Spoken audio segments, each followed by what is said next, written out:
Thank you, Deputy Speaker. And I rise to speak on the motion put forward by the member for Kingston Smith. Thank him for the motion and also for his great work he does as a clubby for Maroubra. We're fortunate in Australia to have some of the most beautiful coastline in the world. We're drawn to its dazzling beauty just as much as its cooling waves, particularly in hot weather like we had in south-east Queensland over the past weekend. Even coming from the country, like I was, I know that many Australians make the trek to the beach in summer. Swimming at the beach is a part of our Australian life. Not many people had swimming pools when I was growing up, but now, particularly in Queensland, they're much more common, much more affordable. In Brisbane, humid Brisbane, an after-school swim on a hot day is almost mandatory before kids start their homework. Sadly, the climate change scientists tell us that Australia is getting hotter. Southeastern Australia was reportedly the hottest place on the planet last Saturday, and such heat blasts will become the norm for our grandchildren. With temperatures spiking to 47 degrees on the weekend, Australia's obsession with the water is likely to continue every summertime. And sadly, what is usually a source of fun and relaxation can have deadly consequences. So far this summer, 70 people have drowned on our coastlines, in our pools and in our waterways. Tragically, there has been an increase in drownings in recent years, something that we all politicians should be concerned about. Although my electorate of Moreton is sadly not on Moreton Bay or the coastline, but it does have the Brisbane River and Oxley Creek. And there are many riverside homes and parks in my electorate and, of course, many pools, both privately owned and great local public pools like Yeronga, Corinda and Runcorn. Many of our children do have swimming lessons from an early age, particularly at school, and some with a little talent go on to represent Australia in international competitions. But sadly, not all Australian children are so lucky. In 2017, there are still swathes of children who cannot swim to save themselves.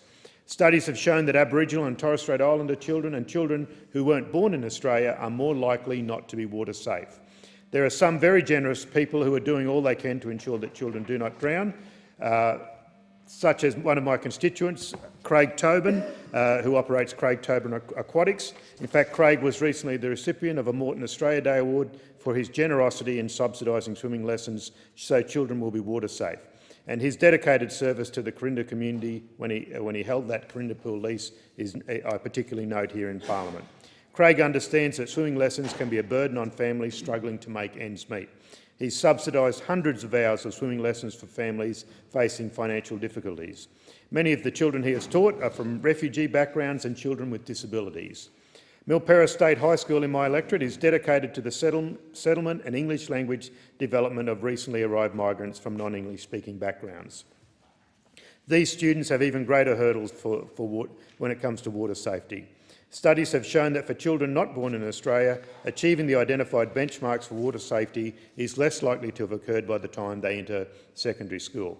Sadly, several years ago, 3 children associated with Milperra School, 1 current student and 2 past students, drowned over the summer break. The school now provides 2 swimming instruction programs each year.